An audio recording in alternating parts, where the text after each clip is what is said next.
Thank you to Governor Schwarzenegger for having us. This is such an important dialogue. But I want to get real for a moment because I talk to people about this issue all the time, and I love the sense of community and consensus in this room, but sometimes people aren't as warm and welcoming to each other, especially when it comes to solutions. And one of the things I think that probably all of us have seen is this tension that exists between we got to do something now, we are in crisis, build emergency shelters, and what are we doing for the long term? And there are finite resources here. So when it comes to convincing everybody that in fact you need to be thinking about long term as much as short term, Herb Wesson, let's start with you. How do you make that argument when people say this is urgent, we just have to do things now, that's where all the money should go? Well, I think that we should spend money now. It's important that we do everything that we can quickly, but we have to have a long-range strategy, and I think the most important component to that is to make sure that the different government levels eliminate working in silos, and that we have to come together and work as one. I think local governments should work with state governments, and we need to come up with a statewide policy. Now, it should be flexibility for different jurisdictions because we have different needs and we have different concerns. But we've worked very hard with nonprofits, the city and the county, and people are suggesting that we may have housed 14,000 to 21,000 people, but yet the number of individuals on the street grows. So as a long-term strategy, we need to, I think, address this from two ends. First of all, there are resources that we need to spend to stop homelessness in the first place.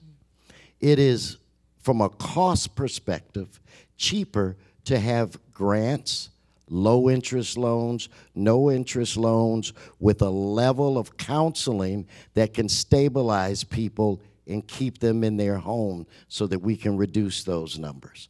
We also need to, and then we also need to get rid of the mindset that if individuals have mental health issues or addiction issues, we should not punish them. We are punish first. We need to come up with a creative way to give them the services that they need. When an individual has addiction issues or mental health issues and they come to you for help, you can't say, come see me Wednesday at 10 a.m. We have to come up with a way to give those individuals help within 12 to 24 hours.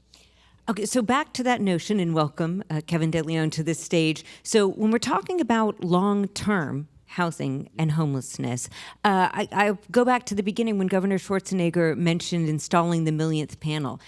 He knew that when he was doing that as governor, that was not going to happen during his governor lifetime, right? So here you are as a politician, and the solutions, when I hear a number like from Darrell Steinberg of 2037, how do you sustain, how do you get the momentum for policy that you need now, knowing that the things might not come into effect during your lifetime as a politician? You might not get the results. It may be someone else that gets to take the credit.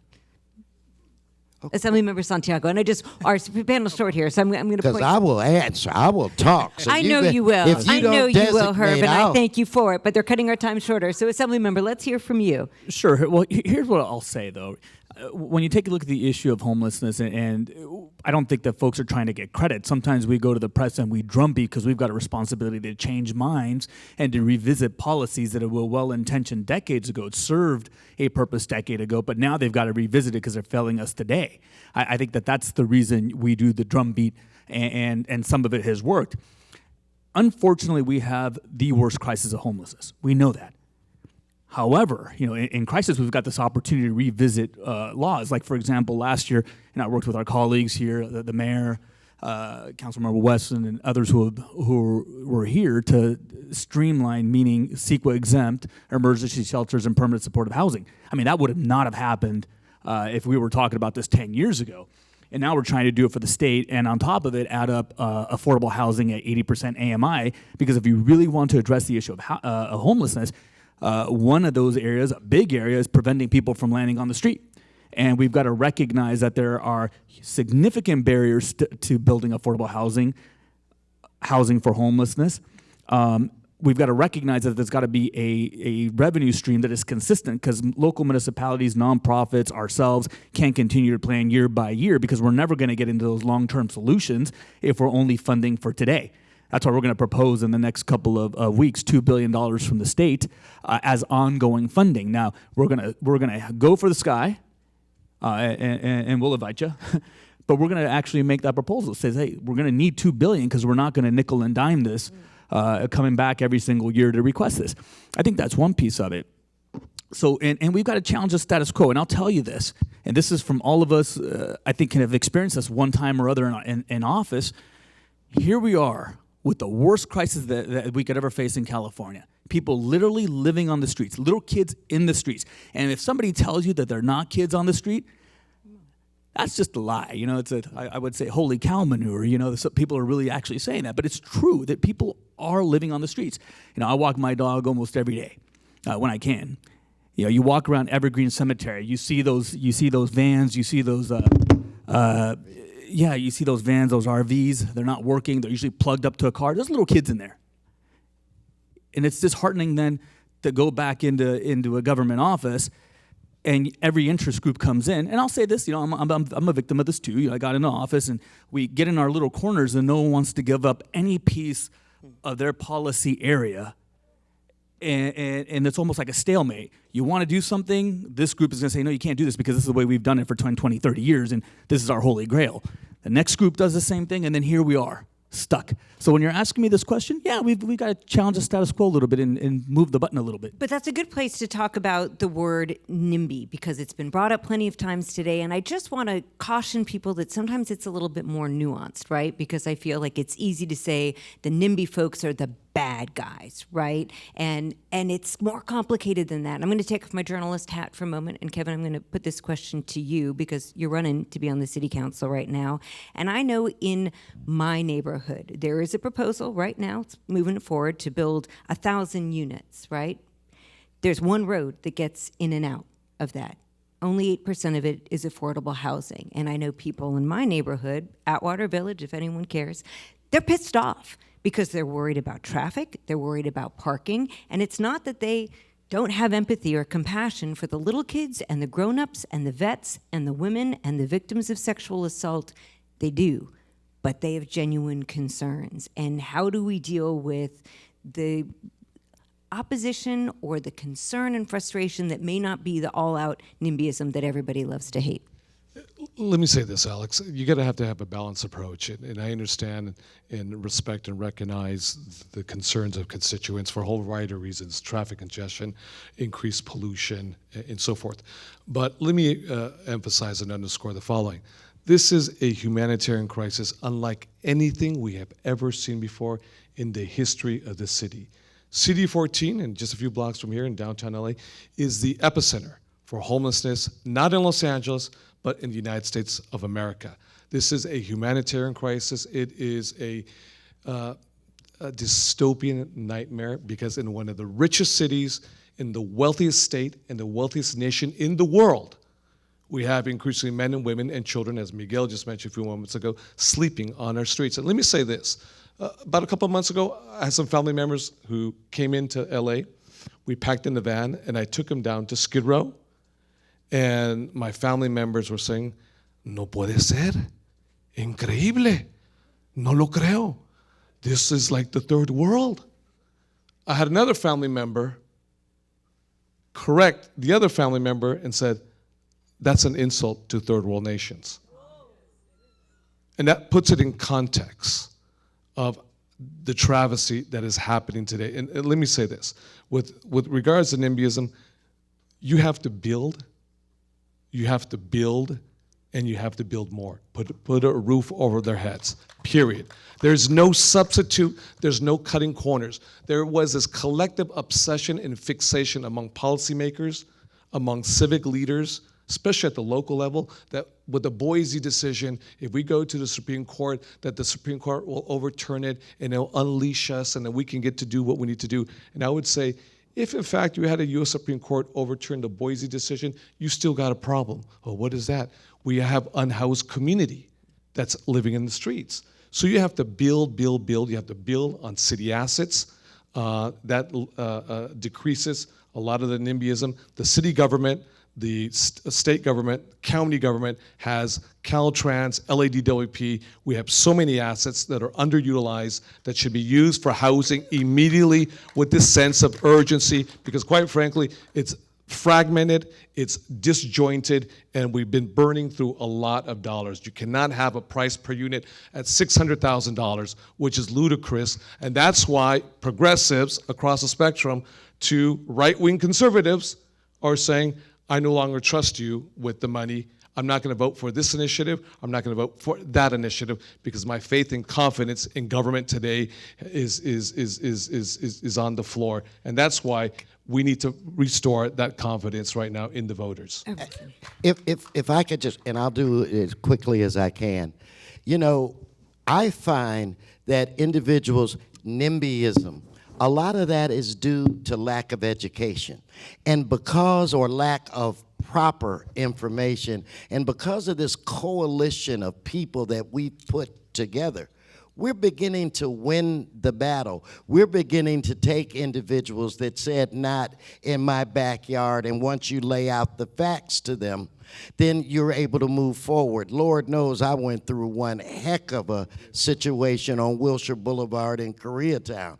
And after debate, conversation, we brought everybody together, moved a location less than a quarter of a mile, and everybody's singing Kumbaya because we've got that done. But they didn't understand.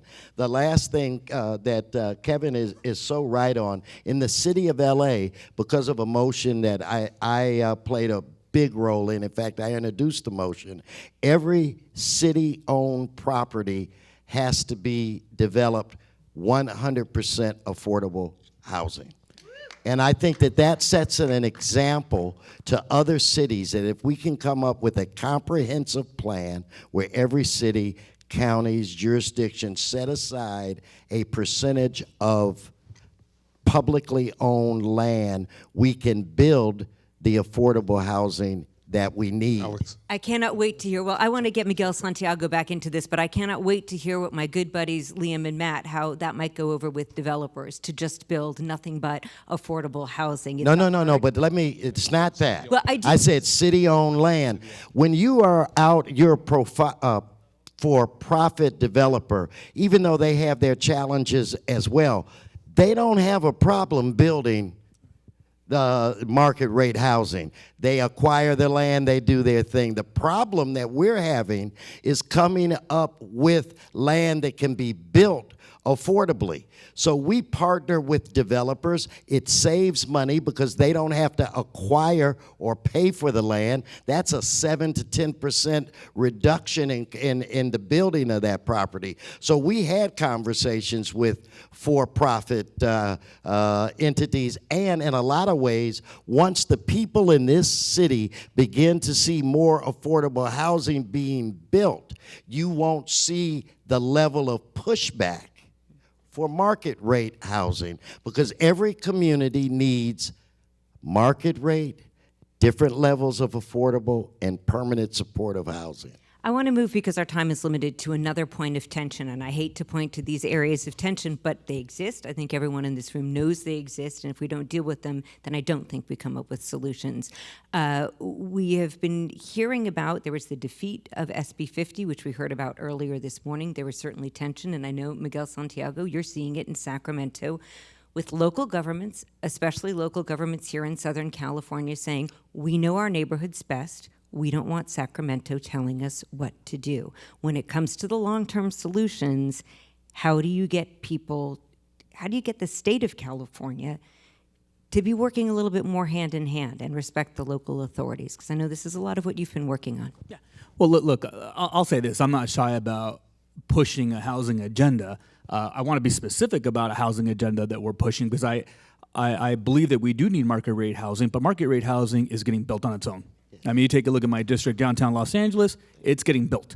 The place where I think we need a stronger push is on the affordable housing piece. And look, I did AB 72, which gave the governor the tools to be able to sue municipalities to enforce the housing numbers. So I'm not shy about that.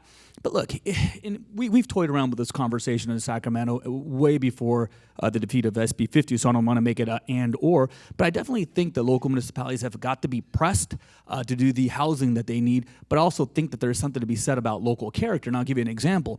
Would I agree to redevelopment and all transportation corridors by right? Probably not, because I got some poor areas in my district where I wouldn't want to displace people. And that's very real. If I take a look at like Mariachi Plaza, I take a look at some other places in Bow Heights, I take a look at Pico Union, MacArthur Park, the fear of being displaced is very real for people, because if you're doing well, displacement just means I go move somewhere else and I'll come back with new development. But when you're poor, you go from living in a garage to living on the streets. And that is very, very real. And the gut check that I have to have as a legislator is I represent the people who are there now today, who are poor, who won't have anywhere else to go.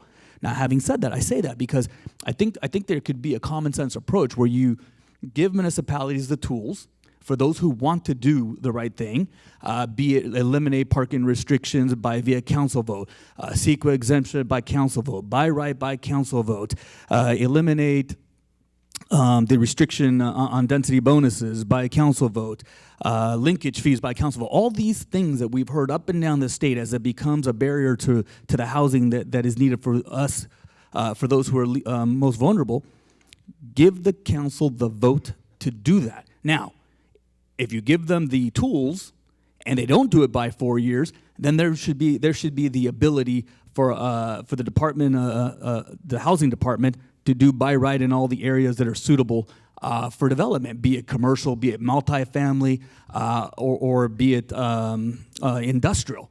And the reason we've talked about this, and look, we have the bill that we're trying to craft, and we're trying to put folks in the negotiations onto this. I think it's AB 1251. If I get that wrong, I'm sorry on the numbers.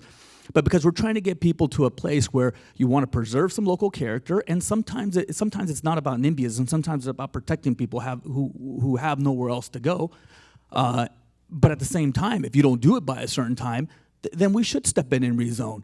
Now, we're also playing with the idea of potentially just having a regional approach, meaning SCAG, or a regional approach, meaning LA County. Sometimes I hesitate on those in my soul, because I don't think it's good public policy to just have one area anchor down and support the state. Because while we do frown upon LA for its homeless crisis, hey, look, they're trying to do something about it. And 12 to 16% respectively in the area increase in homelessness. I mean, we have areas that are 35% increase in homelessness because they did nothing. And when 75% of the permits in the region come from one city, that's a problem. And 25% of the permits come from one city for the entire state, that's a bigger problem. So what I'm trying to say is there is some merit to it. My approach is a little bit different. Give them the tools with strong tenant protections. And if they don't do it by a certain time, well, then they've had the opportunity to do it. Then you do it for them right away. We just have a few moments left here, but I want to talk about earlier today. We heard from Ben Carson, who, if you missed it, talked about how the bald eagle is our American emblem, has to have a left wing and a right wing. You have to have both. But there have been real concerns from a number of skeptics and critics here in Southern California who, when they hear the Trump administration is going to reach out, they're going to offer resources and help, what are the conditions on those resources? And maybe, Kevin, you've been a pretty staunch opponent of this administration. If they reach out a helping hand, what are you looking for before you grasp it? Listen, objectively speaking, where I do agree with the Secretary is the issue of homelessness is a nonpartisan issue. What I heard today was a speech that was rich on faith-based platitudes, with nothing that was real and concrete and substantial. If HUD, for example, with regards to Section 8, if you're a single mother with children, if you're a single immigrant mother with children, and your Section 8 housing voucher is not enough to cover the rental increase because an equity firm just came in and purchased the whole building, and if someone comes in from another part of town, has a great FICO score, great disposable income, and you can triple the rent, all of a sudden that single mother voucher, Section 8, doesn't have enough to cover the differential, and that means where is Ben Carson in the federal government, specifically through the budget, with the representative branch of both the lower house and the upper house, going to come in to increase that voucher. I've spoken with our Congressman Jimmy Gomez, who's going to move a motion, an HR resolution to increase the value of that voucher. But if the federal government comes, in fact, provides surplus properties to build, as Herb just mentioned, the motion he made as council president in the city council, if they provide more resources, but if it's to penalize, if it's punitive, because this president has weaponized this issue, and I've made it very clear to a lot of folks, a lot of my friends at all the various levels. I doubt highly that this president is going to lift a finger, because he enjoys the fact that we're having this crisis. He's weaponized it. He's weaponized immigrants. He's weaponized LGBTQIA members. Yeah. He's weaponized the poor. Why not weaponize the homeless? And I just don't have the faith and confidence in this president. Clearly, Ben Carson is a nice fellow, but faith-based platitudes are not going to make it. When you have folks who step up with HHH at the county level, with Darrell Steinberg and I, my predecessor, working, we wrote No Place Like Home, which is Proposition 2, which is $2 billion that's coming down the pipeline right now for permanent housing solutions. That is putting your money where your mouth is. And Kevin Faulconer, as a Republican, has done a great job in San Diego. Arnold, our governor, has been very clear. This is a nonpartisan, or it's a bipartisan, all hands working together, all hands on deck. But the current administration, I have little faith that, in fact, that they'll step up and actually do something that's real and tangible to improve the human conditions for our unhoused community today. Okay. I wouldn't want to, speculate, and you did an excellent job at it, what the president's thoughts are, Mr. Carson's thoughts are. All I know that as we're sitting on this beautiful campus, there are individuals sitting on the sidewalk all around us, looking, crying out for help.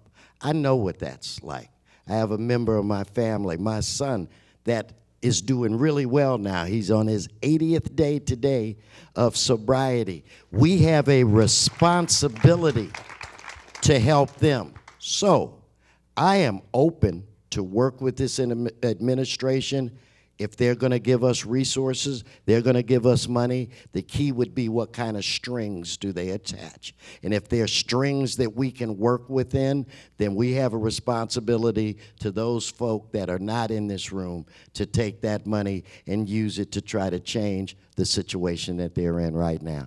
Let me just add. We're getting the wrap-ups on, and I do want to let Miguel Santiago chime in on this as well. So this will be our The heck with the rest of the panelists. Just keep us for another hour and a half. You know I would, but I'm not going to be on his TV tonight unless I get out of here to our studio soon. So we're going to just leave, and I do want to be respectful to the other panelists here today. So Miguel Santiago. Look, I've been on record about this. I'm a little cynical to the approach, right? Because you can't say with one hand, I want to go help, and with the other hand, do a rally and point at quote-unquote liberal California, look at the mess they've done, people living on the streets.